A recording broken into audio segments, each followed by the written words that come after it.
Krishna jewellery మొట్టమొదటి factory outlet హనుమకొండలోనే అతిపెద్ద jewellery mart December 14న గొప్ప ప్రారంభం. నమస్తే రమగారు. నమస్తే రమగారు, మనం కొంతమందిని ఇష్టపడతాం, వాళ్ళకి చాలా దగ్గర వాళ్ళని చూస్తూ ఉంటాం, ప్రతిదీ షేర్ చేసుకుంటాం, మనం చెప్పాలనుకుంటాం. కానీ వాళ్ళు అంటి ముట్టనట్టుగా మనల్ని పట్టించుకున్నట్లుగా ఉంటారు. కొన్ని కొన్ని క్యారెక్టర్స్ మనకి ఎదురవుతూ ఉంటాయి ఇలాంటివి. అలాంటప్పుడు ఏం చేయాలండి? వాళ్ళ అటెన్షన్ మన మీద ఉండదు అసలు, కానీ మనకి మాత్రం పూర్తిగా ఉంటుంది.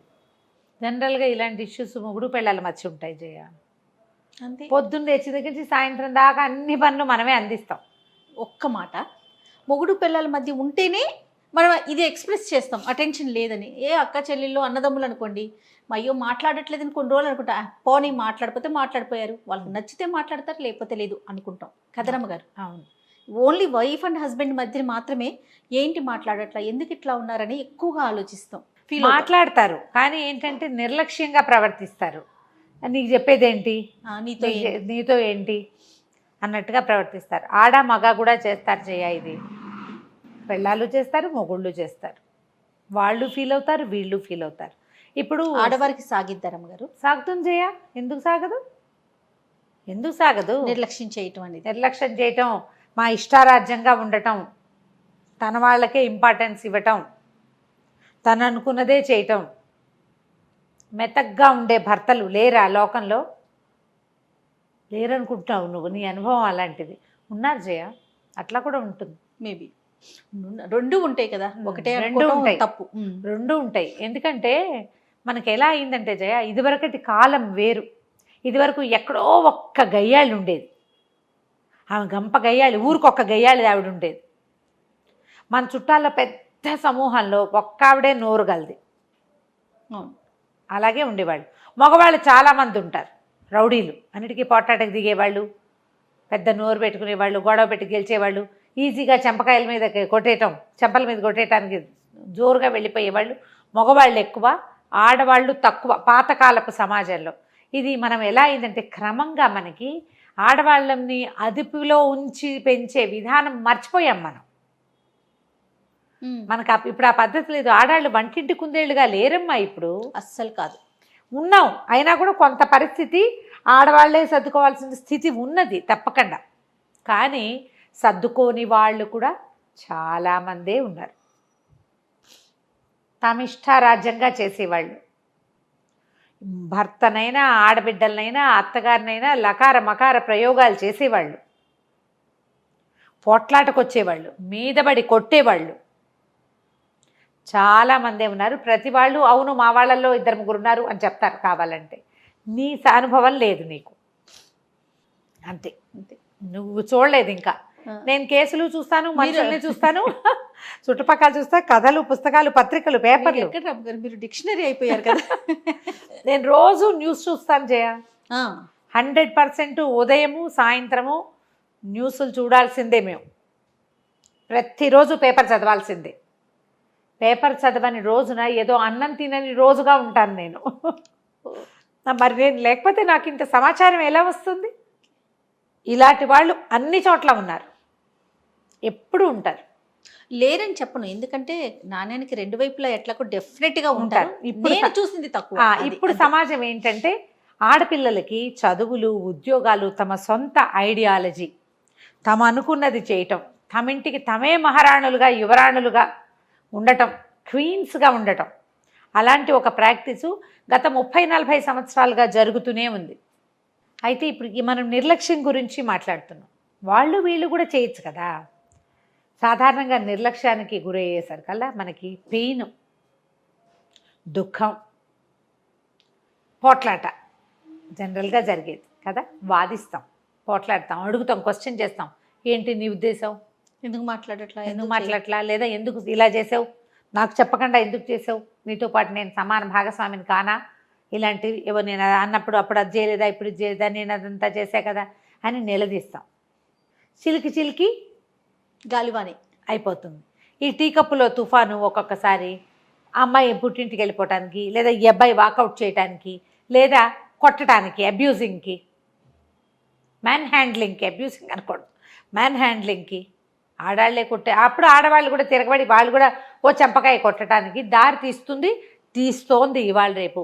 ఆడామగా ఒకళ్ళు కొట్టుకుంటున్న కేసులు డజన్ల కొద్దీ చూస్తున్నాం పేపర్లలో టీవీలలో కూడా. నేను కూడా వింటున్నాను అనుకో. అవును. అబ్బాయి కొట్టాడు, అమ్మాయి కూడా కొట్టింది. సినిమాల్లో కూడా చూస్తాం. వీడు చంపకాయ కొడితే ఆ అమ్మాయి ఇంతే ఉంటుంది పిచ్చకలాగా, అంత పెద్ద మగాడిని ఎగిరెగిరి చంపకాయలు కొట్టేస్తాను. దాన్ని మనం ఫన్నీగా నవ్వేసుకుంటున్నాం. నిజంగా అలా కొడితే జయ అసలు ఆ సంసారం నిలుస్తుందా? అదే కదా. చెప్పు, ఆడపిల్ల ఎవరో ఒకళ్ళు చంపకాయ కొడుతుందా?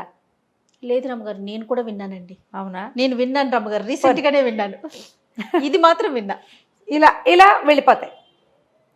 మీరు గమనించండి, అవతల వాళ్ళు మీతో నిర్లక్ష్యంగా బిహేవ్ చేస్తున్నారంటే, చుట్టుపక్కల వాళ్ళు ఎవరైనా అయితే వాళ్ళని పక్కన పెట్టండి. మనం ఎక్కడా కాంప్రమైజ్ కావక్కర్లేదు. అడగండి ఒకసారి, పోట్లాటకి దిగద్దు. అడిగాక వాళ్ళ సమాధానం చెప్పలేదు అనుకోండి, మళ్ళీ అడగద్దు. మీరు కూడా నిశ్శబ్దంగా ఉండడాన్ని ప్రాక్టీస్ చేయండి. కళ్ళు ఐ కాంటాక్ట్ ఇవ్వద్దు. అన్నం పెట్టేటప్పుడు కూడా ఐ కాంటాక్ట్ ఇవ్వద్దు. మాట్లాడకుండా ఉండిపోతే సైలెంట్ వార్ ఉండిపోతే ఆటోమేటిక్గా ఇది పల్చబడుతుంది. మనం చుట్టుపక్కల వాళ్ళతో చేసేటప్పుడు భర్తలతోటి కానీ భార్యలతోటి కానీ ఇదే చేయాలి. మొహం తప్పించాలి. ఇంట్లోనే ఉంటాం, నువ్వు ప్రశ్నించి సమాధానం రావట్టలేవు. ప్రశ్నించావు, ఆన్సర్ వచ్చిందనుకో ఓకే, రాలేదనుకో మళ్ళీ పరిప్రశ్న చేస్తావా? పదే వాళ్ళని వెళ్ళి పిలిపించి అడిగిస్తావా? నాతో సరిగా ఉండట్లేదు అనే విషయాన్ని ఎంతమంది చెప్పుకుంటారు రోతగా? అదే కదా. పూట ఏం చెప్తావు? చెప్పుకుంటాం. ఏదో పెద్ద సీరియస్ ఇష్యూ అయితే, ఇది ఏదో చిన్నది మనకు అర్థమవుతోంది, వీళ్ళు మనతో సరిగా ఉండట్లేదు. తర్వాత విశ్లేషించండి, వీళ్ళు ఇలా బిహేవ్ చేయడానికి గల కారణం ఏంటి? ఏదైనా ఇష్యూనా, ఆఫీస్ ఇష్యూవా, ఫైనాన్షియల్ ఇష్యూవా? ఇతను నన్ను ఫేస్ చేయట్లేదు, నాతో సరిగా ఉండట్లేదు అంటే ఎలాంటి కారణాలు ఉండొచ్చు? ఒక్క కారణం అనుకుని దాని మీదకి వెళ్ళొద్దు. మల్టిపుల్ ఇష్యూస్ అయి ఉండొచ్చు. మీరు ఏదైనా సార్ట్అవుట్ చేయగలిగితే దాన్ని సార్ట్అవుట్ చేయండి. దానికి మనం ఎంతవరకు కారణమవుతున్నామో ఆలోచించండి. ఇది పెద్ద పాయింట్. అతను అట్లా మనతో అంటిముట్టినట్టుగా ఉండటానికి, లేకపోతే నిర్లక్ష్యంగా బిహేవ్ చేయటానికి, నీకు చెప్పేదేంటి అన్నట్టుగా మాట్లాడడానికి కారణం మనం కూడానా అనేది విశ్లేషించండి. ఎప్పుడు కూడా మానవ సంబంధాలు ఇచ్చిపుచ్చుకోవటంతో ఉంటాయి. బార్టర్ సిస్టమే. నువ్వు సరిగ్గా ఇవ్వు, సరిగ్గా తీసుకోగలుగుతావు. ఒకసారి నువ్వు సరిగ్గా ఇచ్చినా తీసుకోలేకపోతావు. వాడు ఇవ్వడు అవతలవాడు, లేదా అవతలది ఇవ్వదు. ఎందుకు ఇవ్వట్లేదు అనేది ఆలోచించండి. ఆలోచించి సరిచేస్తే ఈ బంధాలని తెంపుకోకుండా మనం ఉంచుకోగలుగుతాం. ఈ రోజున మానవ సంబంధాలు దెబ్బతింటున్నాయంటే ఎంతసేపు ఎక్స్పెక్టేషన్సే మనకి. ఎప్పుడు అవును గారు, ఎక్స్పెక్టేషన్స్. తర్వాత నువ్వు ఇచ్చేటప్పుడేమో నీకు పొదుపు, నీకు బోల్డన్ జస్టిఫికేషన్స్ ఉంటాయి నువ్వు సరిగ్గా చేయకపోవటానికి. అదే జస్టిఫికేషన్ అవతల వాళ్ళకు ఉంటుందని మనం ఆలోచించము. అవును. నువ్వు ఏదో వేళకు అన్నం వండలేదు ఈరోజు, నీకు 100 ఉంటాయి కారణాలు. నువ్వు పొద్దున్నే లేవలేకపోయావు, దానికి రాత్రి నిద్ర పట్టలేదు, పిల్లాడు ఏడ్చాడు, వాకిట్లో ఎవరో వచ్చారు, 2-3 ఫోన్లు ఎక్స్ట్రా వచ్చినాయి, పాలగిన్న చేయి జారి పడిపోయింది, లిస్ట్ చెప్తావు. అతను లేటుగా వస్తే నువ్వు ఓ కారణం ఊహించుకుని దాని మీదే మాట్లాడతావు. ఇలాంటి నాకు వచ్చిన 1 డజన్ జస్టిఫికేషన్స్ అతను చెప్తే నువ్వు కథ చెప్తున్నావు అనకూడదు. పొద్దున్న నువ్వు చెప్పింది కూడా కథే, పొద్దున మనం చెప్పింది కూడా కథే. చేయలేకపోయాం. అవును. ఆ చేయలేకపోవటం అవతల వాళ్ళకి కూడా ఉంటుందని మనం అనుకోవాలి. మగవాళ్ళకి ఆడవాళ్ళకి కూడా అర్థం కావాలి. మనం ఎవ్వరం యంత్రాలం కాదు. అలా ప్రకారంగా చేసుకుంటూ వెళ్ళిపోయి దేనికోసము నిర్దేశించబడ్డామో అది మాత్రమే చేయడానికి, రోజు నవ్వుతూనే మామూలుగానే హుందాగానే మర్యాదగానే ముద్దుగానే ఏదో శృంగార రసంతో ఉండడానికి ఉండలేదు మనుషులు కాదు మనం. వాక్యూమ్ క్లీనర్ లాగా దాని దుమ్మ దులుపుకుని పోర్ట్లోకి వెళ్ళి కూర్చుంటుంది వాక్యూమ్ క్లీనర్. అట్లా మనుషులు చేయలేకపోతాం. ఎలా చేస్తామండి మనం? ఆడా చేయలేదు, మగా చేయలేదు. మనం ఇప్పుడు ఇంట్లో ఉన్నట్టు ఆఫీస్లో ఉంటాము, ఆఫీస్లో ఉన్నట్టు బాస్తో బిహేవ్ చేస్తాము, చేయలేం కదా. మారిపోతాం కదా. పైగా మన సర్కమ్స్టాన్సెస్, సిచ్యువేషన్స్ అంతే కదా. రకరకాల ఈవెంట్స్, రకరకాల మనుషులు, మనం కలిసేటువంటి మనుషుల తాలూకు వివిధమైన ప్రవర్తనలు, అవన్నీ కూడా మన జీవితానికి కారణమవుతాయి. ఇలా ఏదైనా ఎదుర్కొంటున్నాము అని అనిపిస్తే సింపుల్ క్వశ్చన్స్ తోటి సరిపెట్టండి.